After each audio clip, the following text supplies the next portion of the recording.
नमस्कार, आप सभी का स्वागत है। हमारा चैप्टर चल रहा है बायोमोलिक्यूल्स, जैव अणु। और पिछली वीडियो में हमने पढ़ा ग्लूकोज की विवृत श्रृंखला संरचना, स्ट्रेट चेन स्ट्रक्चर के बारे में। क्या थी ग्लूकोज की स्ट्रेट चेन स्ट्रक्चर?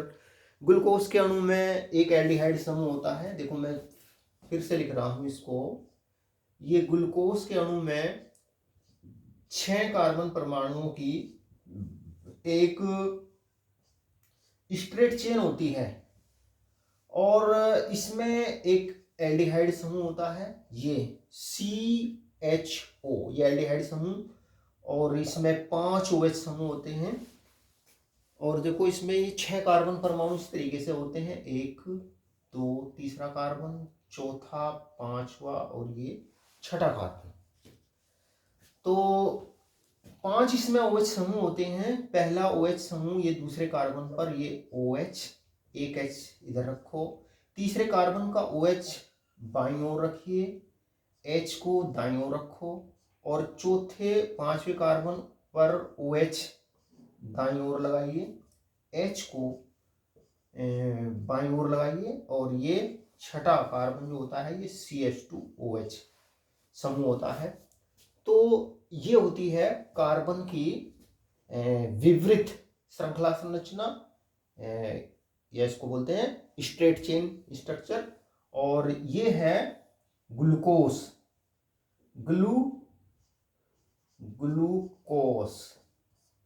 ग्लूकोज और D प्लस ग्लूकोज इसको कहते हैं, क्योंकि ये प्लस साइन जो है ये इसके ध्रुवण घूर्णन को प्रदर्शित करता है। ये समतल ध्रुवित प्रकाश के तल को दाईं ओर घुमाता है ना। तो इसको कहते हैं D प्लस ग्लूकोज। D जो है ये विन्यास को प्रदर्शित करता है ग्लूकोज के। तो ये तो है ग्लूकोज की विवृत श्रृंखला संरचना, और इसको बोलते हैं स्ट्रेट चेन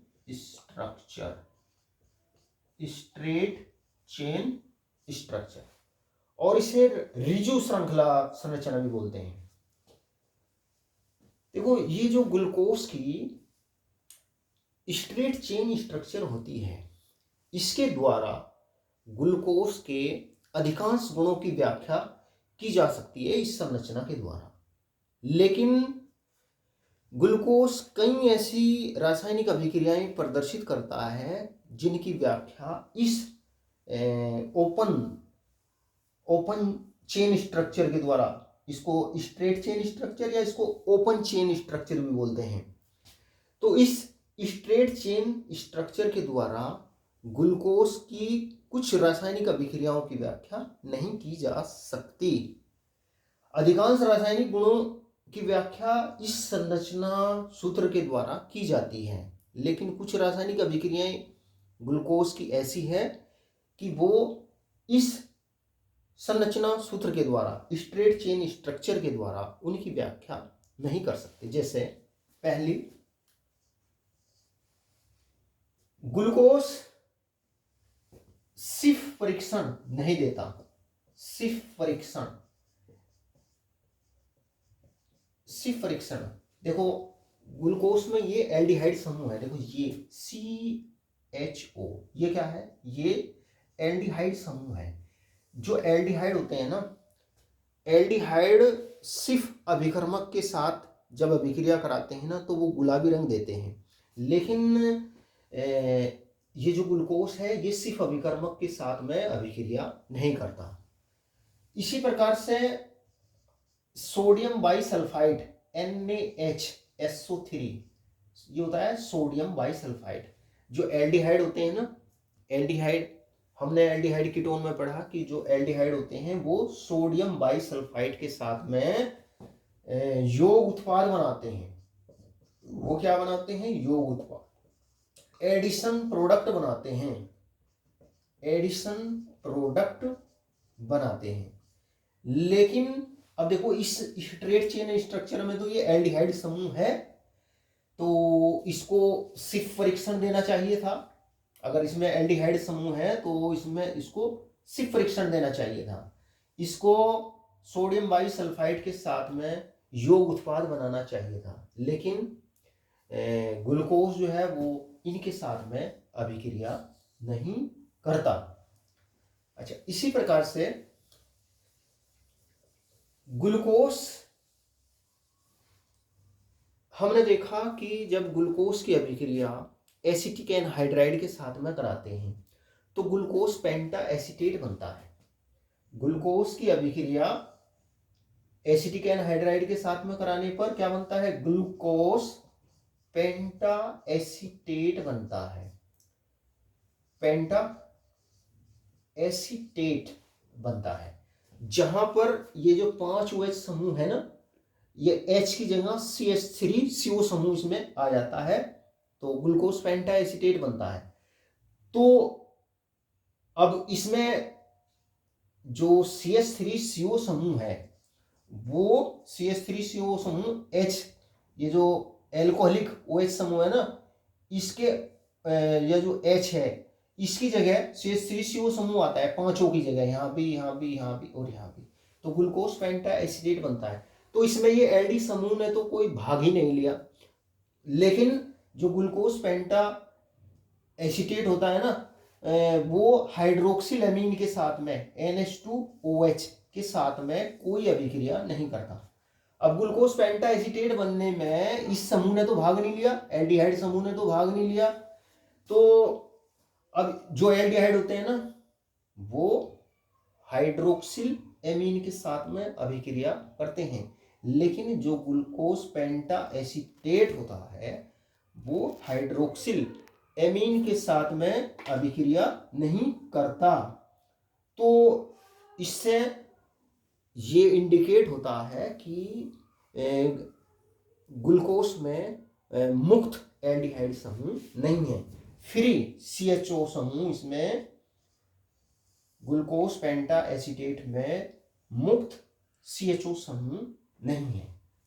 देखो मैंने आपको क्या बताया, अब तक मैंने आपको यह बताया कि ग्लूकोज के अधिकांश गुणों की व्याख्या ग्लूकोज की स्ट्रेट चेन स्ट्रक्चर के द्वारा की जा सकती है। ये संरचना सूत्र ग्लूकोज के अधिकांश गुणों की व्याख्या करता है, लेकिन कुछ रासायनिक अभिक्रियाएं इस संरचना सूत्र के द्वारा उनकी व्याख्या नहीं की जा सकती। जैसे ग्लूकोज सिर्फ परीक्षण नहीं देता, ये सिर्फ अभिकर्मक के साथ में अभिक्रिया नहीं करता, ये सोडियम बाइसल्फाइड के साथ में योग उत्पाद नहीं बनाता। ग्लूकोज पेंटा एसीटेट हाइड्रोक्सिल अमीन के साथ में अभिक्रिया नहीं करता। तो इससे ये पता चलता है कि ग्लूकोज का जो अणु होता है ना, उसमें मुक्त एल्डिहाइड समूह नहीं है। ये इंडिकेट करता है ग्लूकोज पेंटा एसीटेट हाइड्रोक्सिल एमीन के साथ में अभिक्रिया नहीं करता। तो ये इंडिकेट करता है कि भाई ग्लूकोज के अणु में फ्री एल्डिहाइड, मुक्त एल्डिहाइड समूह इसमें नहीं है। ग्लूकोज 2 रूपों में पाया जाता है। ग्लूकोज 2 क्रिस्टलीय रूपों में पाया जाता है। एक तो होता है एल्फा रूप। ग्लूकोज 2 क्रिस्टलीय रूपों में, क्रिस्टलीय रूप है ना, अंग्रेजी में बोलेंगे क्रिस्टलाइन फॉर्म,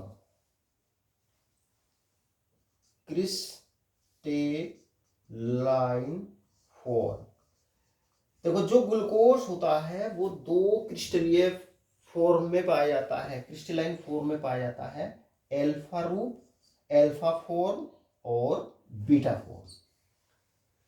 जो एल्फा रूप होता है ग्लूकोज का, इसका जो गलनांक होता है, इसका गलनांक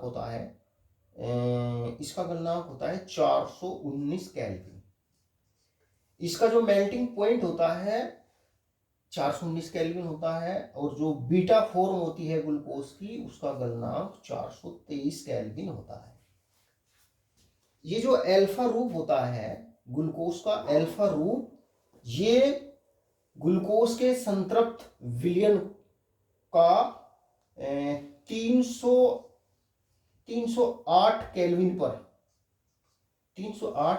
पर उसका क्रिस्टलीकरण करने पर प्राप्त होता है। और जब ग्लूकोज के सांद्र विलयन का क्रिस्टलीकरण करते हैं 371 केल्विन पर तो ग्लूकोज का बीटा रूप प्राप्त होता है। अगर अगर अगर अगर ग्लूकोज के संतृप्त विलयन का क्रिस्टलीकरण करते हैं 303 केल्विन है, सॉरी 303 केल्विन पर जब ग्लूकोज के सांद्र विलयन का क्रिस्टलाइजेशन करते हैं तो ग्लूकोज का अल्फा रूप प्राप्त होता है। और जब ग्लूकोज का 371 केल्विन पर क्रिस्टलाइजेशन करते हैं ग्लूकोज के सांद्र विलयन का तो ग्लूकोज का बीटा रूप प्राप्त होता है। तो इस संरचना के द्वारा ग्लूकोज के इन गुणों की व्याख्या नहीं की जा सकी। ये संरचना सूत्र ग्लूकोज के इस व्यवहार की व्याख्या नहीं करता। किस व्यवहार की व्याख्या नहीं करता? कि ग्लूकोज सिर्फ अभिकर्मक के साथ में अभिक्रिया नहीं करता, अर्थात वो सिर्फ परीक्षण नहीं देता। ग्लूकोज सोडियम बाइसल्फाइड के साथ में यौग उत्पाद नहीं बनाता। ग्लूकोज का जो पेंटा एसीटेट होता है उसकी अभिक्रिया हाइड्रोक्सिलेमीन के साथ में नहीं होती। तो इससे ये इंडिकेट होता है कि ग्लूकोज में फ्री एल्डिहाइड समूह नहीं है। इसके अलावा ग्लूकोज अल्फा और बीटा दो क्रिस्टलाइन फॉर्म में पाया जाता है। तो इन गुणों की व्याख्या ग्लूकोज की इस विवरित श्रृंखला संरचना स्ट्रेट चेन स्ट्रक्चर के आधार पर नहीं की जा सकी। तो ग्लूकोज के इस व्यवहार को एक्सप्लेन करने के लिए, इन अभिक्रियाओं की व्याख्या करने के लिए ये सुझाव दिया गया कि ग्लूकोज की चक्रीय संरचना होती है। ग्लूकोज की क्या चक्रीय संरचना होती है? ग्लूकोज की जो चक्रीय संरचना होती है वो, ये देखो इसमें जो एल्डिहाइड समूह है, एल्डिहाइड समूह और OH समूह, OH समूह ये जो हाइड्रोक्सिल समूह है इनके योग से प्राप्त होती है।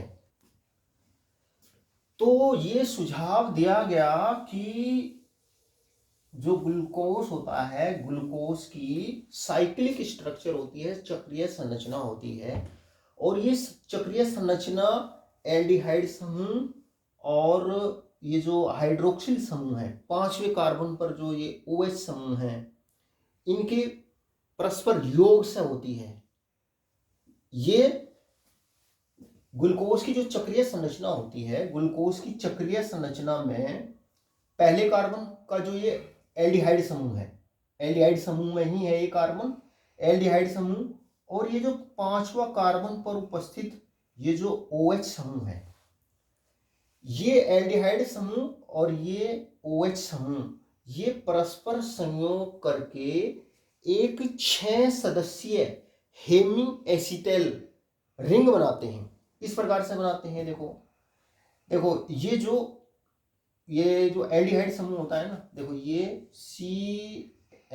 जो एल्डिहाइड समूह है CHO, देखो हम जानते हैं कि जो सारे का इलेक्ट्रॉन युग्म है ये O की ओर ज्यादा विस्थापित होता है। इस पर आंशिक रूप से ऋणावेश, इस पर आंशिक रूप से, C पर आंशिक रूप से धनावेश होता है ना।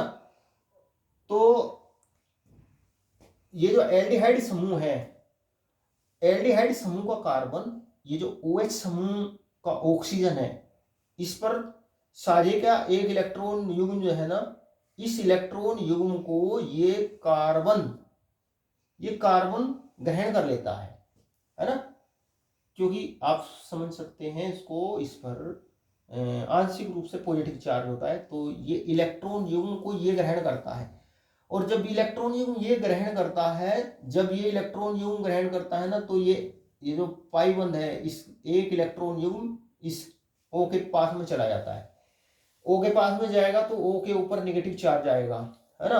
और देखो यहां से जब ये इलेक्ट्रॉन युग्म इस कार्बन के साथ में साझा होता है ना, तो यहां से ये बॉन्ड टूटता है, और ये H जो है ना, H एक तरीके से प्रोटॉन के रूप में H जो है वो इस O के द्वारा, क्योंकि O के ऊपर निगेटिव चार्ज आ गया, तो इसको H को ये O ग्रहण कर लेता है, H को ये O ग्रहण कर लेता है।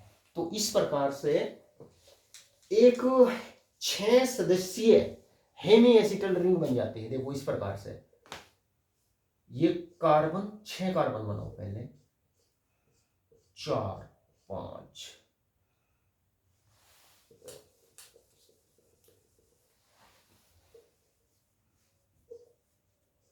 6 कार्बन, 2 3 4 5, ये 6 है ना।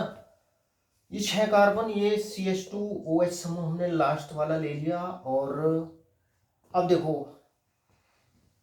ये जो O है ना, ये जो H है, ये इस O के द्वारा ग्रहण कर लेता है। मान लीजिए ये O, ये है वो O, ये है वो एल्डिहाइड समूह का O तो ये हो गया, और इसने ये H ग्रहण कर लिया, तो ये तो हो गया OH, है ना। और ये H।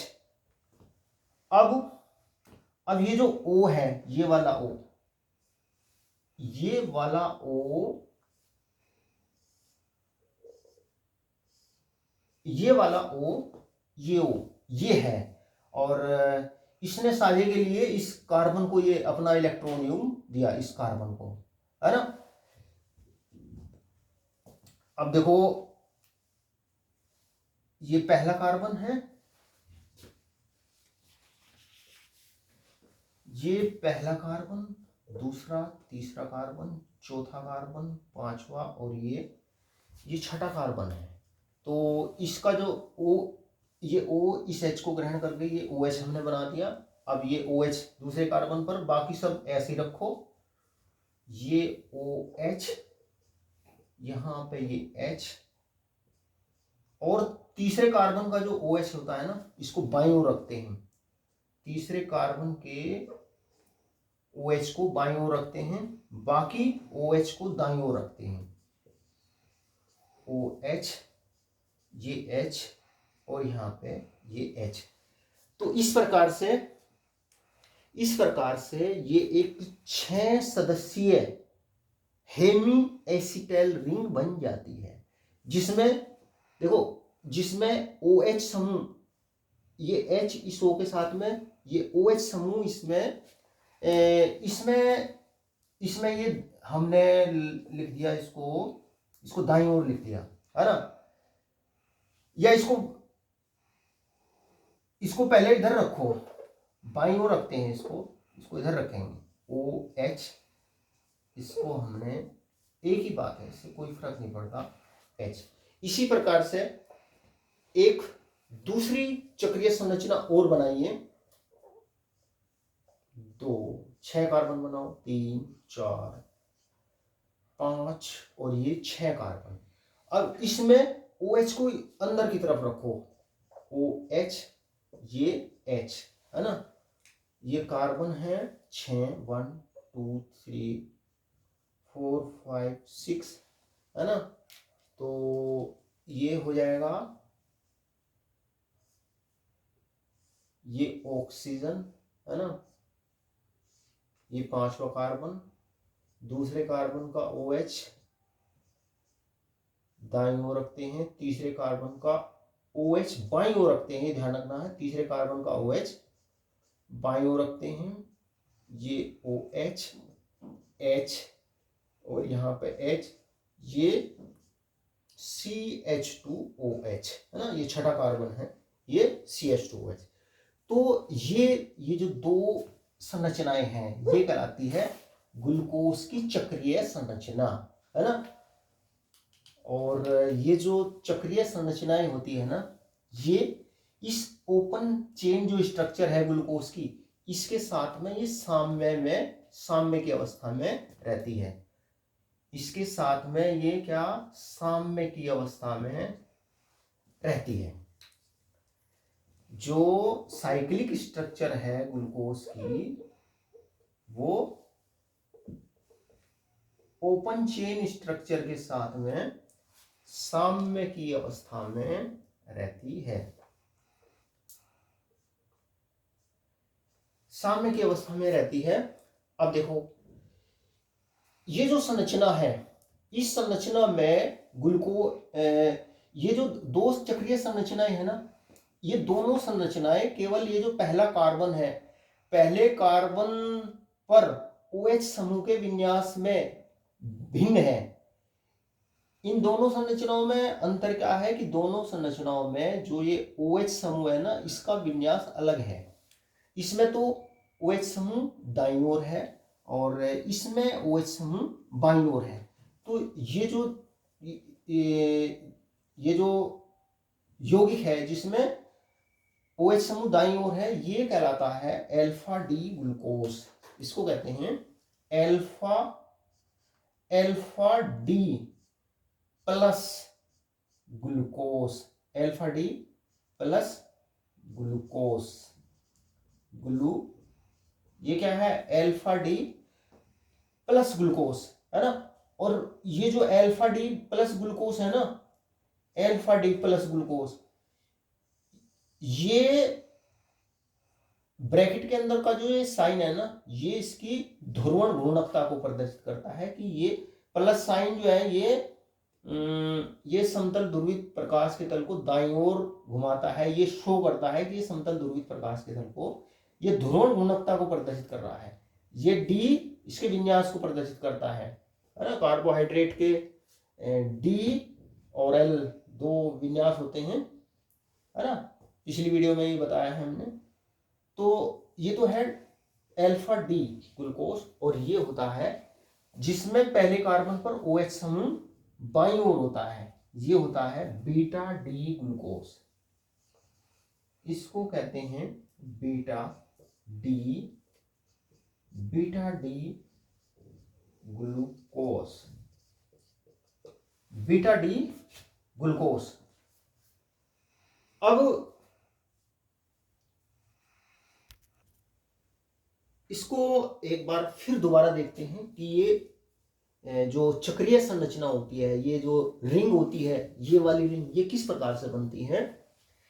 देखो, ग्लूकोज की जो चक्रीय संरचना होती है, चक्रीय संरचना में पहले कार्बन का जो एल्डिहाइड समूह है और ये पांचवें कार्बन पर उपस्थित जो OH समूह है, ये परस्पर आपस में संयोग करके ये बना लेते हैं एक 6 सदस्यीय हेमी एसिटेल रिंग या वलय कहते हैं हिंदी में। 6 सदस्यीय हेमी एसिटेल रिंग बना लेते हैं। कैसे बनती है? ये जो एल्डिहाइड समूह का जो कार्बन है ना, ये OH समूह का जो O है, इससे इलेक्ट्रॉन युग्म ये ग्रहण करके ये इसके साथ में जुड़ जाता है। O के साथ में ये कार्बन इस O से जुड़ जाता है और H को, इसका जो ये O है एल्डिहाइड समूह का O है, इसको ये ग्रहण कर लेता है और ये O OH में बदल जाता है ना। तो ये OH में बदल गया, OH में बदल गया। देखो, ये O ये H ग्रहण करके ये OH में बदल गया और ये वाला O, ये वाला को इस कार्बन से भी जुड़ा हुआ है और ये वाला O इस कार्बन से भी जुड़ जाता है। देखो, ये O है, वो ये वाला O है, इस कार्बन से जुड़ गया और ये इस कार्बन से जुड़ जाता है। तो इस प्रकार से ग्लूकोज की चक्रीय संरचना में पहले कार्बन का जो एल्डिहाइड समूह है और 5वें कार्बन पर उपस्थित जो OH समूह है, ये आपस में संयोग करके एक 6 सदस्यीय हेमी एसिटाइल रिंग बना लेते हैं। देखो 6 सदस्यीय है कि नहीं, देखो 5 कार्बन तो ये 1 2 3 4 5 और इसमें एक ऑक्सीजन परमाणु ये है। ये जो संरचना है 6 सदस्यीय हेमी एसिटाइल रिंग बन गई। ये जो संरचना होती है ना, ये चक्रीय यौगिक पाइरेन के समान होती है। ये चक्रीय यौगिक पाइरेन ये होता है। ये संरचना चक्रीय यौगिक पाइरेन के समान होती है, जिसमें 5 कार्बन होते हैं 1 2 3 4 5 और एक ऑक्सीजन परमाणु होती है ना। इस चक्रीय संरचना में ये संरचना किसके समान है? ये चक्रीय यौगिक पाइरेन के समान है, पाइरेन के समान है। तो अब देखो, अब ये 6 सदस्यीय रिंग बन गई। अब रिंग बन जाने के कारण अगर OH समूह पहले कार्बन के बाईं ओर है, OH समूह पहले कार्बन के बाईं ओर है, तो ये कहलाता है बीटा डी ग्लूकोज। तो इसको कहते हैं बीटा डी ग्लूकोज। और अगर OH समूह कार्बन पहले कार्बन के दाईं ओर है, तो इसको कहते हैं अल्फा डी ग्लूकोज। तो इस प्रकार से ग्लूकोज की जो चक्रीय संरचना होती है ना, वो ग्लूकोज के दो रूपों अल्फा और बीटा दोनों के अस्तित्व की व्याख्या करती है। ग्लूकोज की चक्रीय संरचना उसके अल्फा और बीटा रूपों के अस्तित्व की व्याख्या करती है। ये बात ध्यान रखने की है कि ग्लूकोज के ये जो अल्फा डी ग्लूकोज है और बीटा डी ग्लूकोज है, ये दोनों रूप केवल पहले कार्बन पर OH समूह के विन्यास में भिन्न है। इन दोनों में अल्फा डी ग्लूकोज और बीटा डी ग्लूकोज में भिन्नता केवल कहां पर है? पहले कार्बन पर ये जो OH समूह है इसके विन्यास में भिन्नता है, बाकी सारी चीजें सेम है ना। OH समूह दूसरे पर दूसरे पर इधर दाईं ओर है, उसमें भी वो सेम है, तीसरे पर बाईं ओर है, वो भी सेम है, सारी चीजें सेम है। केवल ये दोनों समूह पहले कार्बन पर OH समूह के विन्यास में भिन्न है। इसमें OH समूह को दाईं ओर दिखाया गया है अल्फा डी ग्लूकोज में, और इसमें OH समूह को बाईं ओर दिखाया गया है। तो इस बात को ध्यान में रखना है आपको। अब त्रिविम समावयवियों के ऐसे युग्म जो केवल एक कार्बन पर विन्यास में भिन्न होते हैं, त्रिविम समावयवियों के ऐसे युग्म या कहें जो प्रकाशिक समावयव होते हैं, ऑप्टिकल आइसोमर होते हैं, प्रकाशिक समावयवों ऑप्टिकल आइसोमर, प्रकाशिक समावयव ऑप्टिकल आइसोमर, या इनको कहते हैं त्रिविम समावयव। प्रकाशिक समावयवों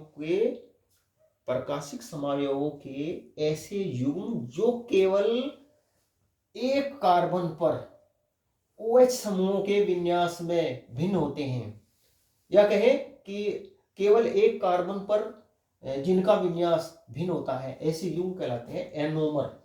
ये कहलाते हैं एनोमर। तो यानी कि जो अल्फा डी ग्लूकोज और बीटा डी ग्लूकोज है ना, ये क्या है? ये एनोमर है, क्योंकि ये केवल एक कार्बन पर OH समूह का जो विन्यास है वो भिन्न है। तो ऐसे त्रिविम समावयवों के युग्म जो केवल एक कार्बन पर उनका विन्यास भिन्न होता है, ऐसे युग्म कहलाते हैं एनोमर। और ये कार्बन कहलाता है एनोमेरिक कार्बन। इस कार्बन को क्या कहते हैं? एनोमेरिक। इस कार्बन को कहते हैं एनोमेरिक कार्बन या ग्लाइकोसिडिक कार्बन बोलते हैं इसको, ग्लाइकोसिडिक कार्बन। एनोमेरिक कार्बन क्या होता है? वो कार्बन होता है दो ऑप्टिकल आइसोमर के पेयर में, युग्म में केवल एक कार्बन परमाणु जिसका विन्यास भिन्न होता है, बाकी सारी चीज दोनों आइसोमर में समान होती है। केवल एक कार्बन परमाणु के विन्यास में भिन्नता होती है, तो ऐसा कार्बन कहलाता है एनोमेरिक कार्बन। और प्रकाशिक समावयवों के ऐसे युग्म कहलाते हैं एनोमर। तो ये बात हुई ग्लूकोज की चक्रीय संरचना की। अब देखो ये जो अल्फा डी ग्लूकोज है ना, अल्फा डी ग्लूकोज की ये जो चक्रीय संरचना है, ये वाली ये कहलाती है फीसर संरचना। इसको बोलते हैं फीसर संरचना। ये क्या है? फीसर संरचना। ये फीसर संरचना इस ग्लूकोज की जो चक्रीय संरचना है ना, इसको हावर्थ संरचना के द्वारा भी प्रदर्शित करते हैं। और अधिक सही तरीके से इसको हावर्थ संरचना के द्वारा इसको प्रदर्शित करते हैं। किस प्रकार से? इस प्रकार से। इसमें एक षट्भुज बनाते हैं, षट्भुज। ये षट्भुज है ना, ये O बनाया। और अब देखो इसमें H और OH को किस तरीके से लगाते हैं। ये O हो गया, ये O, ये पहला कार्बन है ना। ये पहला कार्बन ये है, पहला कार्बन ये, दूसरा ये, तीसरा ये, चौथा ये, पांचवा ये, है ना। अब देखो जो पहला कार्बन है ना, इसमें OH समूह को नीचे की ओर लगाते हैं, OH समूह को नीचे की ओर। और दूसरे कार्बन पर, दूसरा कार्बन ये है, OH समूह को नीचे की ओर लगाओ। और जो तीसरा कार्बन है, तीसरे कार्बन पर ध्यान रखो, तीसरे कार्बन पर जो OH लगाएंगे उसको ऊपर की ओर लगाते हैं। ये जो तीसरा कार्बन है ना, इसको इसमें ऊपर की ओर लगाते हैं। और चौथा कार्बन इसको नीचे की ओर लगाओ, OH, H। और ये जो पांचवा कार्बन है, इस पांचवें कार्बन से ये CH2 समूह, CH2OH समूह को ऊपर की ओर रखो, CH2OH समूह। और H इसमें नीचे की ओर लगाओ। ये चौथा कार्बन है, ये H, इसमें हमने H लगाया नीचे की ओर, है ना। देखो ये तो O हो गया, ये पहला कार्बन का OH नीचे की ओर लगाया, दूसरे कार्बन का OH नीचे की ओर लगाया। जो तीसरा कार्बन है ना, तीसरा कार्बन का OH एक तरीके से, ये जो षट्भुज होता है ना, षट्भुज इस तरीके से होता है, षट्भुज।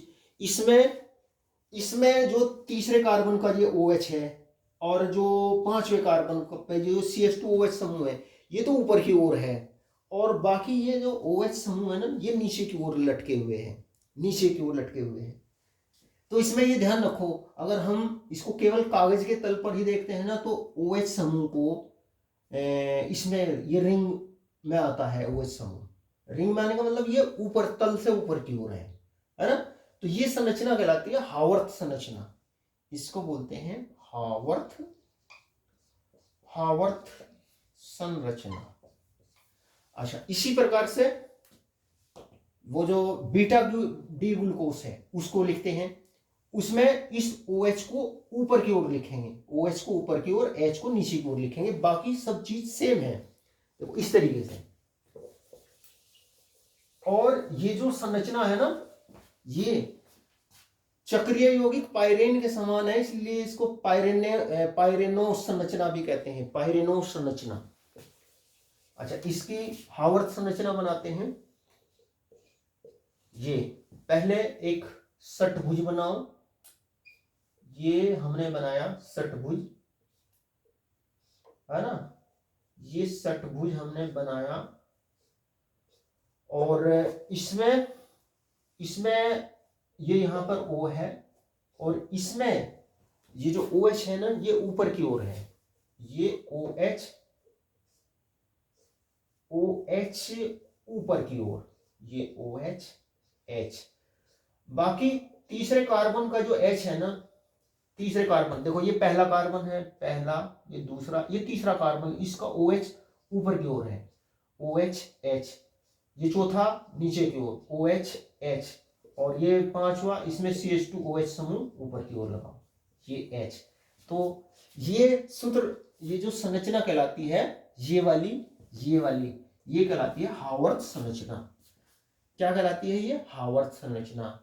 और ये चक्रीय यौगिक पाइरेन के समान होने के कारण ये पाइरेनोस संरचना भी कहलाती है। देखो इसको बोलते हैं, इसको बोलेंगे alpha D plus glucopyranose, alpha D plus glucopyranose. और इसी प्रकार से इसको लिखेंगे बीटा डी प्लस, ब्रैकेट के अंदर का जो प्लस है ना, ये ध्रुवण घूर्णकता का चिन्ह है। ये समतल ध्रुवित प्रकाश के तल को दाईं ओर घुमाता है। प्लस ग्लूको, ये देखो यहां पर ये मैंने लिखा है, दिखाई दे रहा है,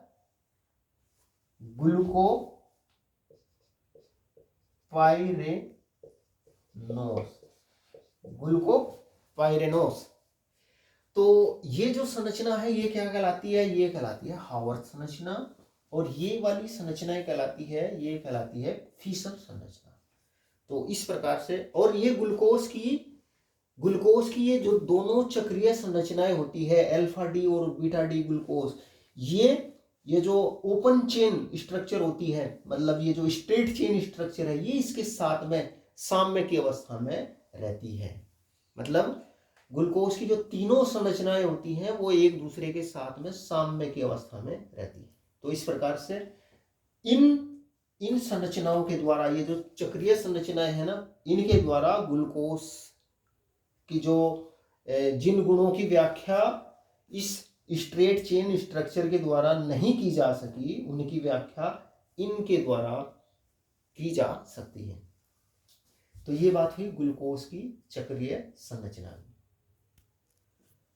तो प्यारे विद्यार्थियों, आज मैंने आपको ग्लूकोज की जो साइक्लिक स्ट्रक्चर है उसके बारे में बताया। साइक्लिक स्ट्रक्चर, चक्रीय संरचना होने की वजह से ग्लूकोज जो है वो अल्फा और बीटा फॉर्म में पाया जाता है ना, अल्फा डी ग्लूकोज और बीटा डी ग्लूकोज के रूप में पाया जाता है। और ये इन स्ट्रक्चर को आपको अच्छे से इनको ध्यान रखना है ना।